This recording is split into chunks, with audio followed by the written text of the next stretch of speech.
আসসালামু আলাইকুম বন্ধুরা, আপনারা কেমন আছেন? আজকে আমি মোগলাই পরোটা বানালাম। কত সুন্দর হয়েছে আমার মোগলাই পরোটার রেসিপিটা।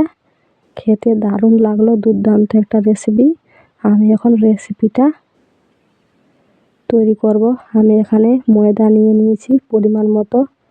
আমি এখানে এখন চিনি দিব, পরিমাণ মতো চিনি, লবণ, সরষার তেল দিলাম 2 চামচ। আপনারা সাদা তেল দিয়ে দিবেন।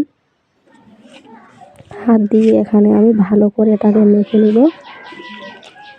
আমি এখানে জল দিয়েছি, ঠান্ডা জল।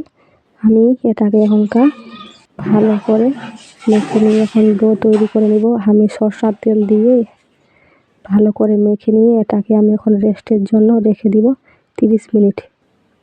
আমি এখানে ডিম নিয়েছি 2টা হাঁসের ডিম। আমি এখানে পেঁয়াজ কুচনো করে নিয়েছি। আমি ডিমটা এখন ফাটিয়ে নিয়েছি। লবণ, লঙ্কা গুঁড়ো, হলুদ, আমি এখানে পাস্তা মশলা নিয়েছি, এটাও দিয়ে দিলাম। ভালো করে এটাকে এখন আমি ম্যাশ করে নেব বাটিতে করে। আমার 30 মিনিট হয়ে গেছে। কত সুন্দর নরম আর সফট হয়েছে।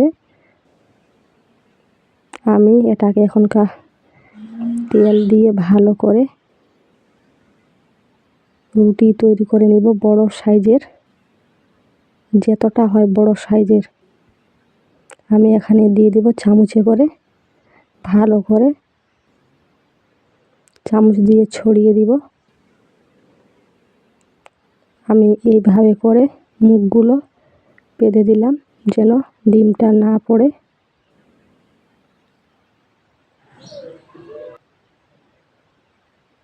আমি তেল দিয়েছি কড়াইতে, তেলটা গরম হয়ে গেছে। আমি এখন মোগলাই পরোটাটা হালকা আছে ভেজে নেব 2 পিঠ লাল লাল করে।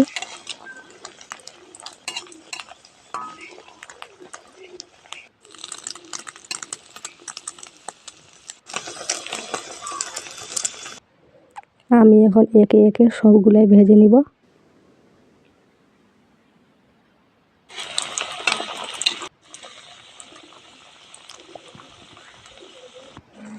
আমার মোগলাই পরোটা ভাজা করা হয়ে গেছে। কত সুন্দর হয়েছে, নরম হয়েছে আর সফট হয়েছে। আপনারাও বাড়িতে এই রকম তৈরি করে নেবেন, দারুণ লাগবে খেতে।